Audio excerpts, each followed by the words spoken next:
நம்ம பண்ற 3 மிஸ்டேக் என்ன தெரியுமா? முதல்ல காரணமே இல்லாம அன்பா இருக்கிறது. ரெண்டாவது விஷயம் எல்லாருக்கிட்டையும் நம்ம உண்மையா இருக்கிறது. மூணாவது விஷயம் எல்லாரையும் நம்மள மாதிரி நினைக்கிறது. இது எல்லாம் தப்புன்னு உங்களுக்கு தோணுதா? உலகம் நம்மளை ஏமாளி அப்படின்னு சொல்லுதா? மாத்திக்காதீங்க. ஏன்னா நபி ஸல்லல்லாஹு அலைஹி வஸல்லம் ஒரு அழகான விஷயம் சொன்னாங்க, மக்களுக்கு நன்மை செய்பவரே உங்களில் சிறந்தவர். அப்ப நம்ம நன்மை தான் செய்யறோம், அல்ஹம்துலில்லாஹ். இந்த ஹதீஸ் புகாரி ஷரீஃப்ல பதிவு செய்யப்பட்டிருக்கு.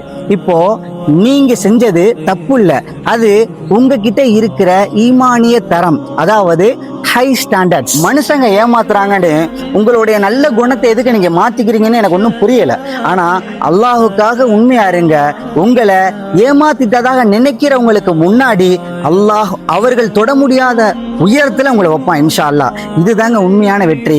இந்த மாதிரி யூஸ்ஃபுல் வீடியோவுக்கு, மோட்டிவேஷனல் வீடியோவுக்கு, இஸ்லாத்தை பத்தி நான் தெரிஞ்சுக்கணும்னா நீங்க ஆசைப்பட்டீங்கன்னா என்னை தவறாம ஃபாலோ பண்ணிட்டு பாருங்க. அப்பதான் இந்த மாதிரி பயனுள்ள வீடியோ உங்களை கண்டிப்பா சேரும் இன்ஷா அல்லாஹ். உங்களை நாளைக்கு நான் பார்க்குறேன். அஸ்ஸலாமு அலைக்கும் வரஹ்மத்துல்லாஹி வபரகாத்துஹு.